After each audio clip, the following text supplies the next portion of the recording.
والمحصنات من النساء إلا ما ملكت أيمانكم كتاب الله عليكم وأحل لكم ما وراء ذلكم أن تبتغوا بأموالكم محسنين غير مسافحين فما استمتعتم به منهن فآتوهن أجورهن فريضة ولا جناح عليكم فيما تراضيتم به من بعد الفريضة إن الله كان عليما حكيما ومن لم يستطع منكم طولا أن ينكح المحسنات المؤمنات فمما ملكت أيمانكم من فتياتكم المؤمنات والله أعلم بإيمانكم بعدكم من بعد فانكحوهن بإذن أهلهن وآتوهن أجورهن بالمعروف محصنات غير مسافحات ولا متخذات أخدان فإذا أحسن فإن أتين بفاحشة فعليهن نصف ما على المحصنات من العذاب ذلك لمن خشي العنة منكم وأن تصبروا خير لكم والله غفور رحيم يريد الله ليبين لكم ويهديكم سنن الذين من قبلكم ويتوب عليكم والله عليم حكيم والله يريد أن يتوب عليكم ويريد الذين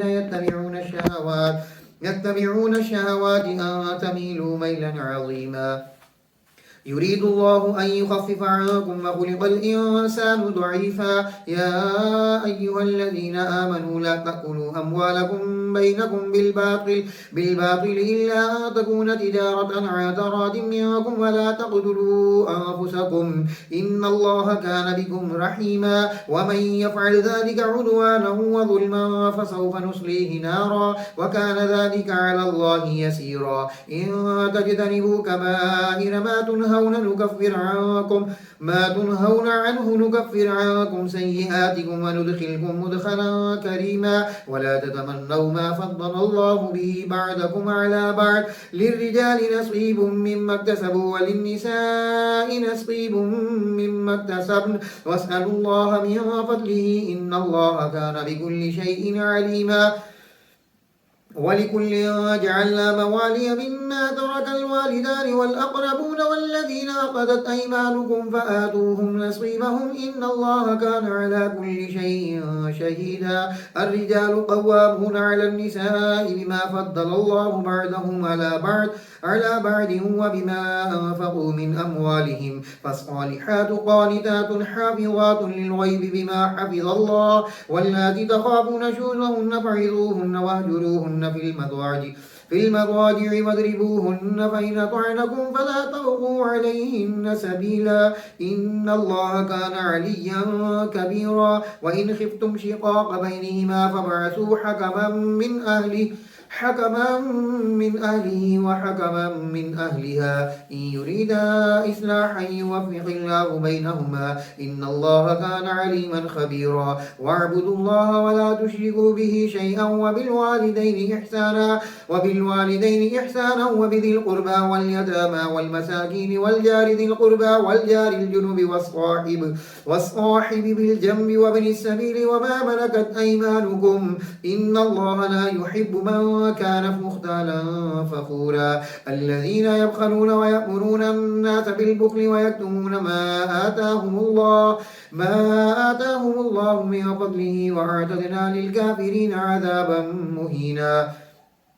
والذين ينفقون أموالهم رئاء الناس ولا يؤمنون بالله ولا باليوم الآخر ومن يكن الشيطان له قرينا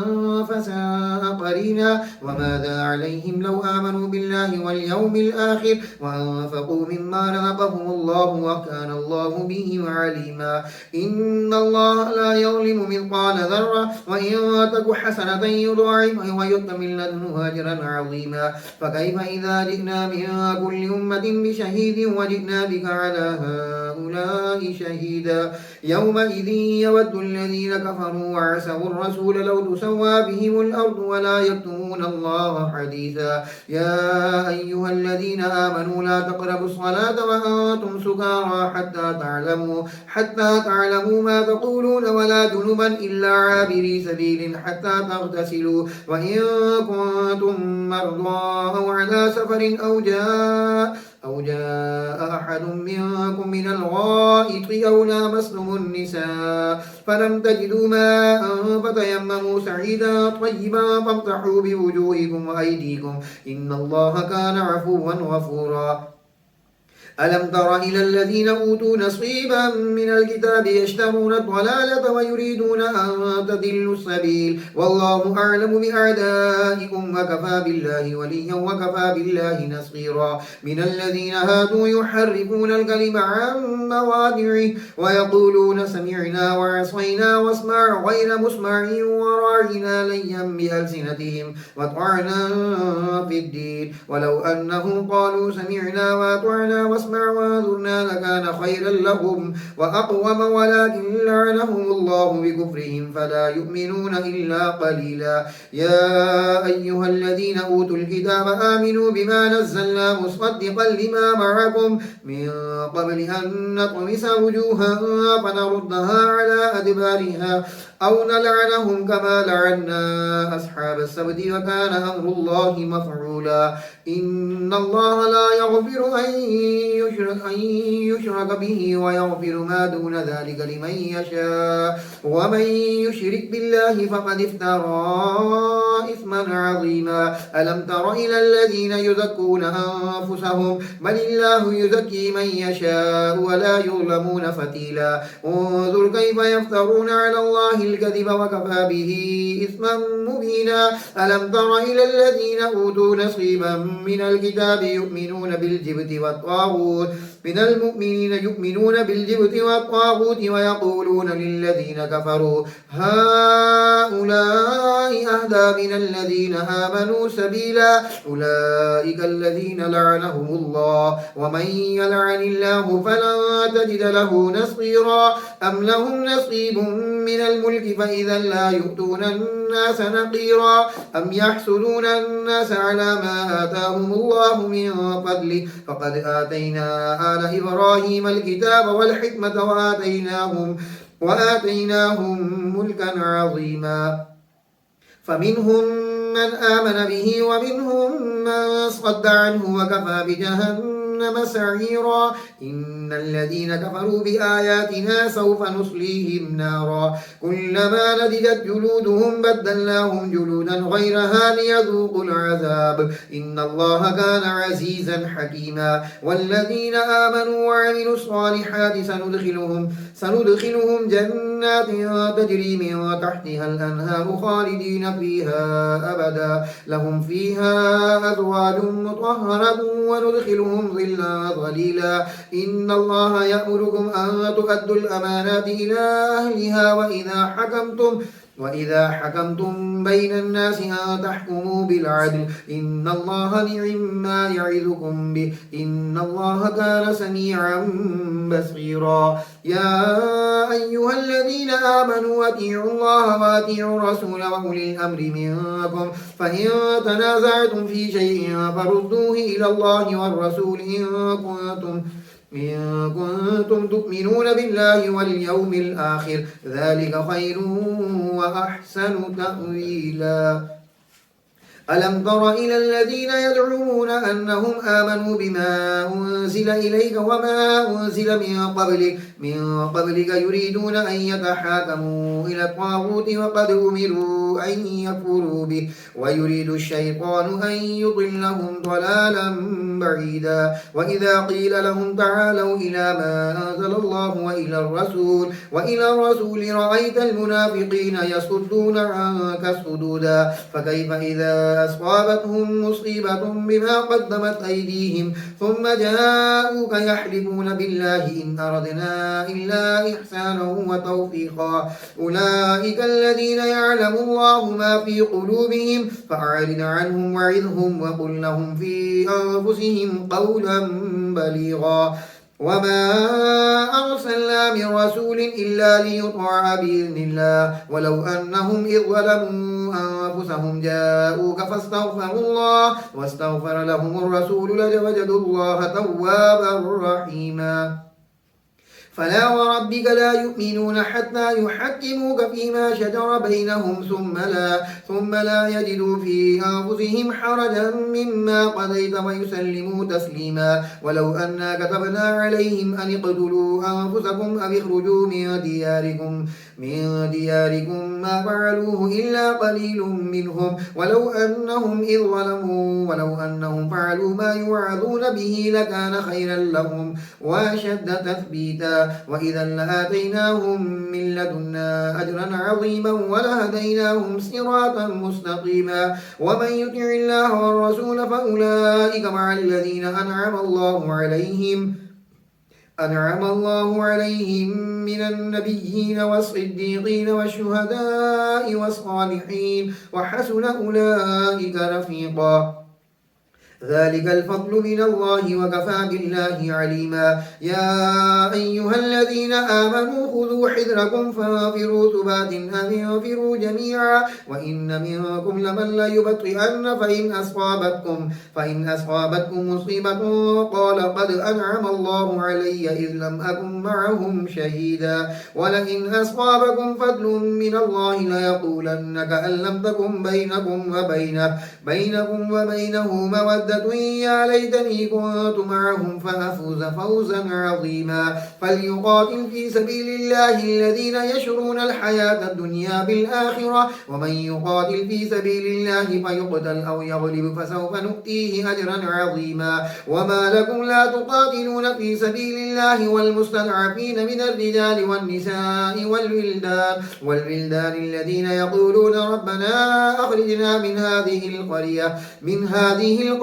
الظالم أهلها واجعل لنا من لدنك وليا واجعل لنا من لدنك نصيرا الذين آمنوا يقاتلون في سبيل الله والذين كفروا يقاتلون في سبيل الطاغوت فقاتلوا أولياء الشيطان إن كيد الشيطان كان ضعيفا ألم تر إلى الذين قيل لهم كفوا أيديكم وأقيموا الصلاة وآتوا الزكاة فلما كتب عليهم القتال إذا فريق منهم يخشون الناس كخشية الله أو أشد خشية وقالوا ربنا لم كتبت علينا القتال لولا أخرتنا إلى أجل قريب قل متاع الدنيا قليل والآخرة خير لمن اتقى ولا تظلمون فتيلا أينما تكونوا يدرككم الموت ولو كنتم في بروج مشيدة وإن تصبهم حسنة يقولوا هذه من عند الله وإن تصبهم سيئة يقولوا هذه من عندك قل كل من عند الله فما لهؤلاء القوم لا يكادون يفقهون حديثا ما أصابك من حسنة فمن الله وما أصابك من سيئة فمن نفسك وأرسلناك للناس رسولا وكفى بالله شهيدا من يطع الرسول فقد أطاع الله ومن تولى فما أرسلناك عليهم حفيظا ويقولون طاعة فإذا برزوا من عندك بيت طائفة منهم غير الذي تقول والله يكتب ما يبيتون فأعرض عنهم وتوكل على الله وكفى بالله وكيلا أفلا يتدبرون القرآن ولو كان من عند غير الله لوجدوا فيه اختلافا كثيرا وإذا جاءهم أمر من الأمن أو الخوف أذاعوا به ولو ردوه إلى الرسول وإلى أولي الأمر منهم لعلمه الذين يستنبطونه منهم ولولا فضل الله عليكم ورحمته لاتبعتم الشيطان إلا قليلا فقاتل في سبيل الله لا تكلف إلا نفسك وحرد المؤمنين عسى الله أن يكف بأس الذين كفروا والله أشد بأسا وأشد تنكيلا من يشفع شفاعة حسنة يكن له نصيب منها ومن يشفع شفاعة سيئة يكن له كفل منها وكان الله على كل شيء مقيتا وإذا حييتم بتحية فحيوا بأحسن منها أو ردوها إن الله كان على كل شيء حسيبا الله لا إله إلا هو لا يجمعنكم إلى يوم القيامة لا ريب فيه ومن أصدق من الله حديثا فما لكم في المنافقين فئتين والله أركسهم بما كسبوا أتريدون أن تهدوا من أضل الله ومن يضلل الله فلن تجد له سبيلا ودوا لو تكفرون كما كفروا فتكونون سواء فلا تتخذوا منهم أولياء حتى يهاجروا في سبيل الله فإن تولوا فخذوهم واقتلوهم حيث وجدتموهم ولا تتخذوا منهم وليا ولا نصيرا إلا الذين يصلون إلى قوم بينكم وبينهم ميثاق أو جاءوكم حسنت صدورهم أن يقاتلوكم أو يقاتلوا قومهم ولو شاء الله لسلطهم عليكم فلقاتلوكم فإن اعتزلوكم فلم يقاتلوكم وألقوا إليكم السلم فما جعل الله لكم عليهم سبيلا ستجدون آخرين يريدون أن يأمنوكم ويأمنوا قومهم كلما ردوا إلى الفتنة أركزوا فيها فإن لم يعتزلوكم ويلقوا إليكم السلم ويكفوا أيديهم فخذوهم وقتلوهم حيث ثقفتموهم وأولئكم جعلنا لكم عليهم سلطانا مبينا وما كان لمؤمن أن يقتل مؤمنا إلا خطأ ومن قتل مؤمنا خطأ فتحرير رقبة مؤمنة ودية مسلمة إلى أهله إلا أن يصدقوا فإن كان من قوم عدو لكم وهو مؤمن فتحرير رقبة مؤمنة وإن كان من قوم بينكم وبينهم ميثاق فدية مسلمة إلى أهله وتحرير رقبة مؤمنة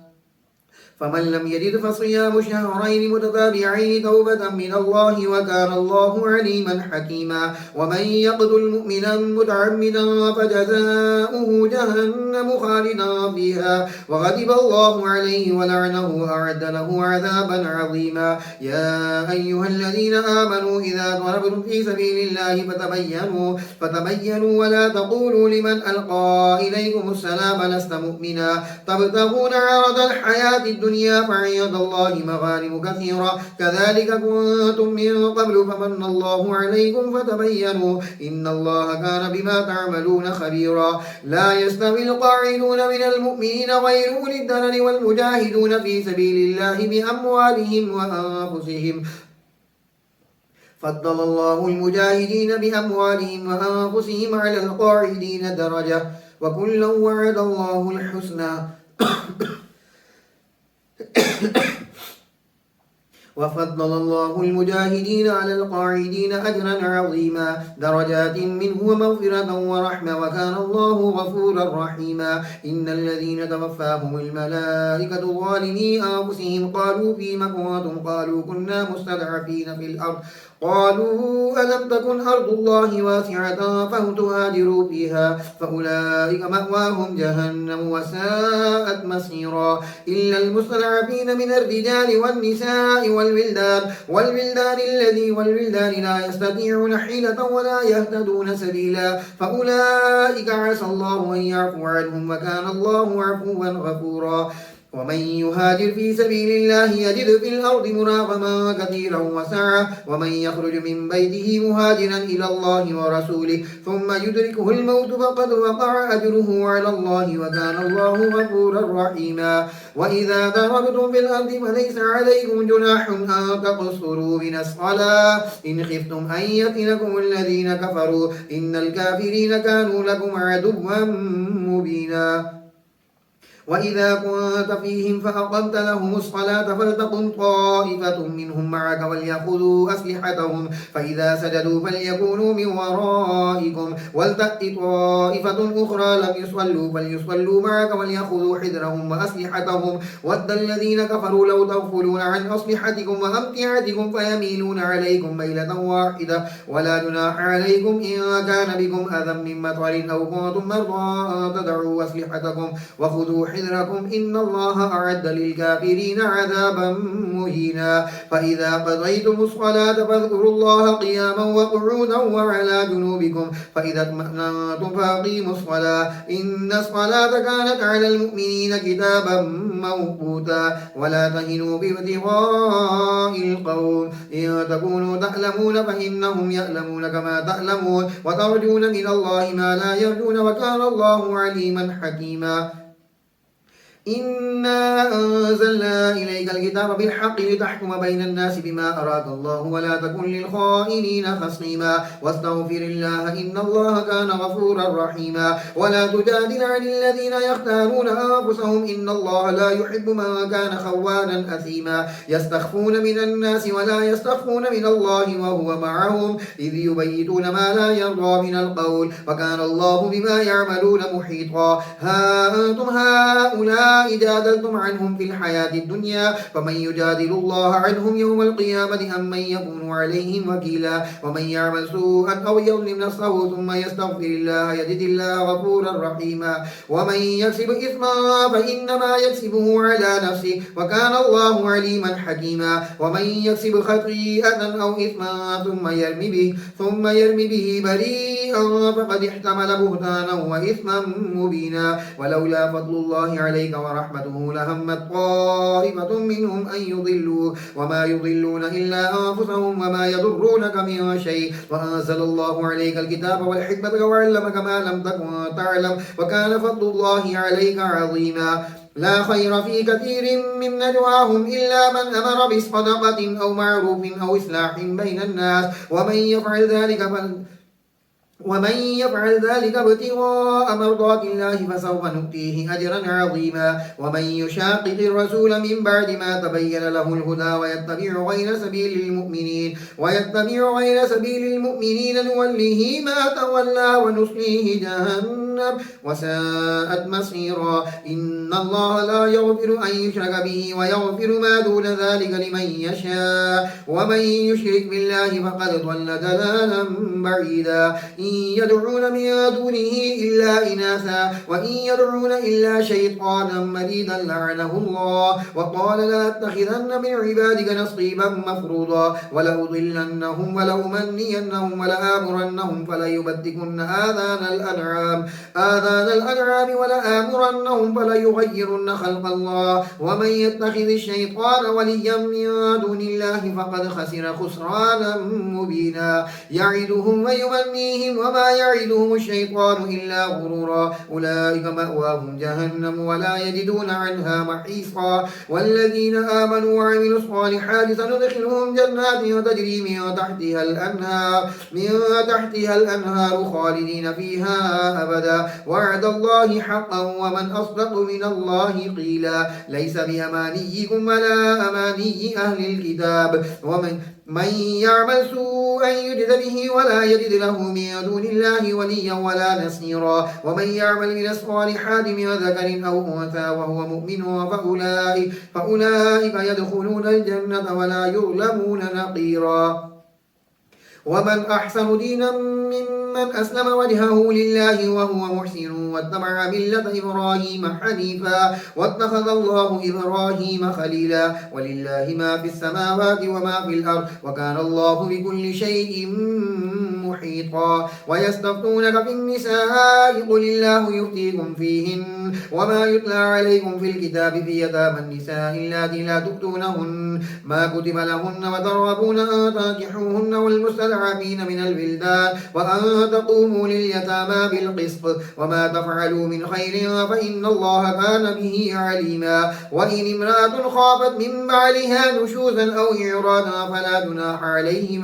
فلا جناح عليهما أن يصلحا بينهما صلحا والصلح خير وأحضرت الأنفس الشح وإن تحسنوا وتتقوا فإن الله كان بما تعملون خبيرا ولن تستطيعوا أن تعدلوا بين النساء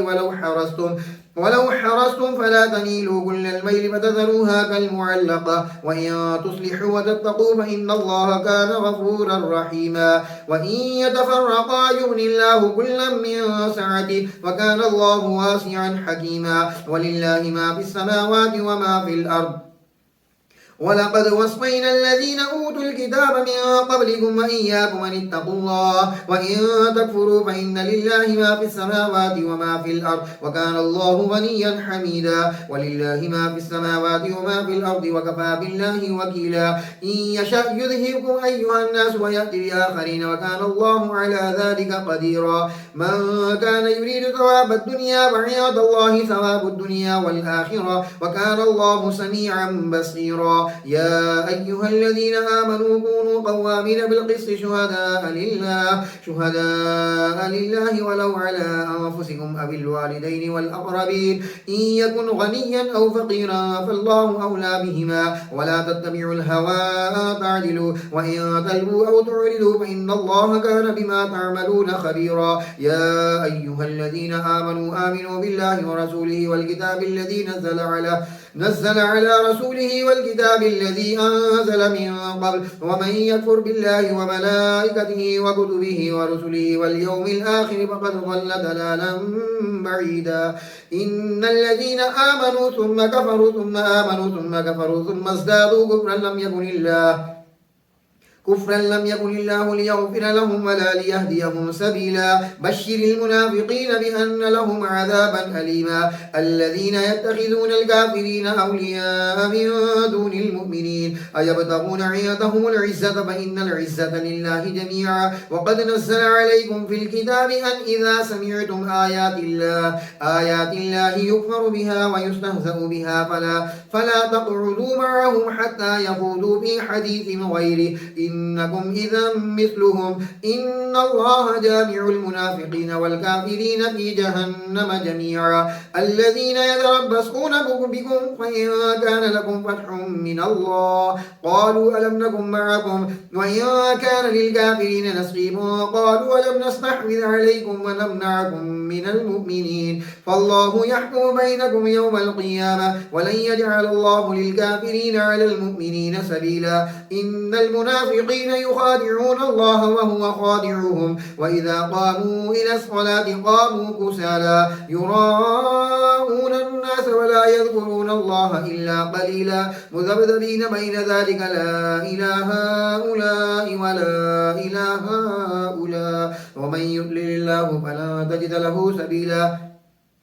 يا أيها الذين آمنوا لا تتخذوا الكافرين أولياء من دون المؤمنين أتريدون أن تجعلوا لله عليكم سلطانا مبينا إن المنافقين في الدرك الأسفل من النار ولا تجد لهم نصيرا إلا الذين تابوا وأصلحوا واعتصموا بالله وأخلصوا دينهم لله فأولئك مع المؤمنين وسوف يؤتي الله المؤمنين أجرا عظيما ما يفعل الله بعذابكم إن شكرتم وآمنتم وكان الله شاكرا عليما آمنت بالله صدق الله العظيم.